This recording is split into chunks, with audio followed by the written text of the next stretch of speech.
Dihadapkan pada pengkhianatan suami dan putranya, wanita ini dengan tegas melepaskan cincin pernikahan yang paling ia hargai. Ia pun menelepon Akademi Penerbangan, memutuskan untuk memulai kembali impiannya menjadi seorang pilot. Mulai sekarang, ia tak akan ada urusan lagi dengan ayah dan anak itu. Sementara itu, ayah dan anak yang sama sekali tidak tahu apa-apa, kembali ke rumah. Melihat istrinya tidak ada di rumah, sang suami baru merasakan sedikit kegelisahan. Namun, situasi saat ini terjadi murni karena kesalahan yang mereka perbuat sendiri di kehidupan sebelumnya. Pada hari jadi pernikahan mereka yang ke-10, wanita ini diam-diam menaiki penerbangan suaminya, berniat untuk memberinya kejutan. Siapa sangka, ia malah memergoki suaminya membawa putra mereka bersama wanita selingkuhannya, tampak akrab layaknya satu keluarga.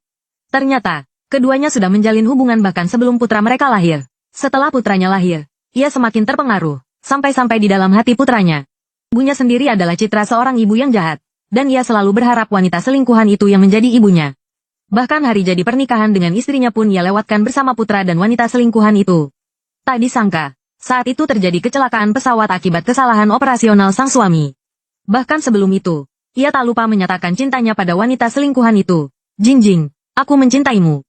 Setelah bertemu denganmu, barulah aku tahu apa artinya sehati. Pasangan yang berjuang bersama, itu juga menunjukkan kalau dia sama sekali tidak mengerti apa-apa. Tidak bisa apa-apa, aku sudah lama tidak tahan dengannya. Kalau saja aku bertemu denganmu lebih awal, aku pasti tidak akan bersama dengannya. Di kehidupan selanjutnya, aku akan menikahimu. Tante King, di kehidupan selanjutnya, aku mau tante yang menjadi mamaku baru sebelum ajal menjemput. Wanita ini mengetahui kebenarannya.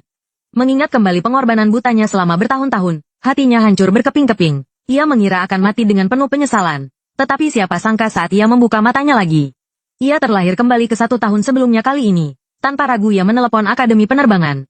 Memutuskan untuk bergabung dengan kamp pelatihan yang sepenuhnya tertutup. Begitu ia menutup telepon, ia berpapasan dengan suami dan putranya yang membawa wanita selingkuhan itu pulang ke rumah. Saat itu, wanita selingkuhan itu menunjukkan sikap yang lembut dan perhatian. Ia berkata kepada wanita ini bahwa ia ingin mengajak putranya keluar bermain. Siapa sangka, bahkan sebelum wanita ini sempat bicara, ayah dan anak itu sudah mulai memakinya. Setiap kali anak kita mau pergi bermain, kamu selalu saja merusak suasana. Lian Suning, sebagai seorang ibu, kamu benar-benar tidak becus. Mama tidak bisakah belajar sedikit dari Tante King? Dia lebih menyayangiku daripada mama. Mungkin anak kita sudah kecewa padamu. Apa kamu tidak bisa sedikit introspeksi diri? Kak Sen, kakak, ini semua salahku. Kalian jangan bertengkar hanya karena masalah sepele ini. Ya, di kehidupan sebelumnya, ia lemah dan mudah ditindas. Tak pernah sadar mereka begitu membela wanita selingkuhan itu. Kini setelah terlahir kembali, ia memutuskan untuk merelakan mereka. Aku setuju. Lele pergi bermain. Tindakan tak terduga wanita ini membuat mereka bertiga terkejut. Kata-kata yang sudah mereka siapkan kini tak bisa diucapkan.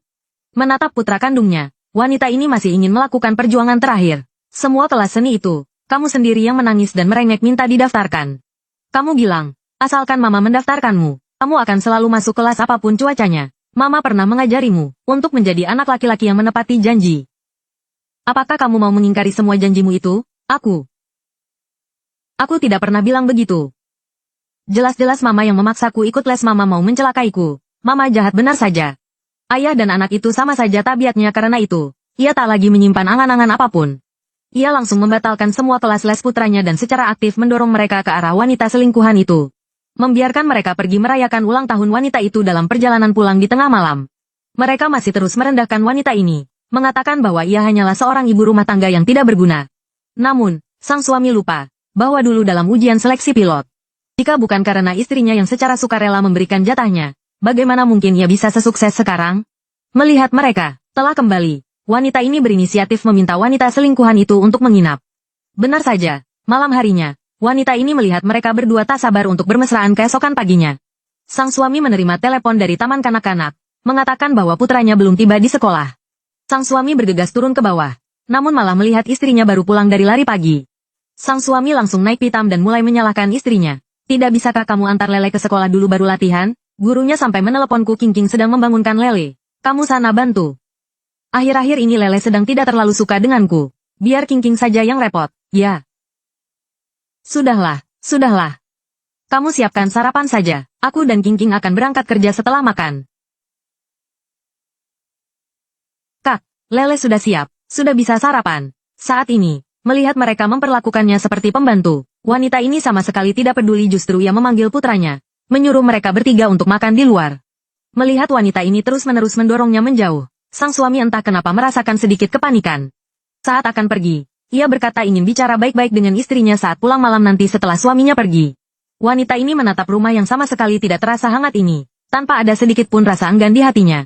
Dengan tegas, ia memilih untuk meninggalkan rumah ini saat suaminya pulang malam hari dan melihat cincin pernikahan di atas meja.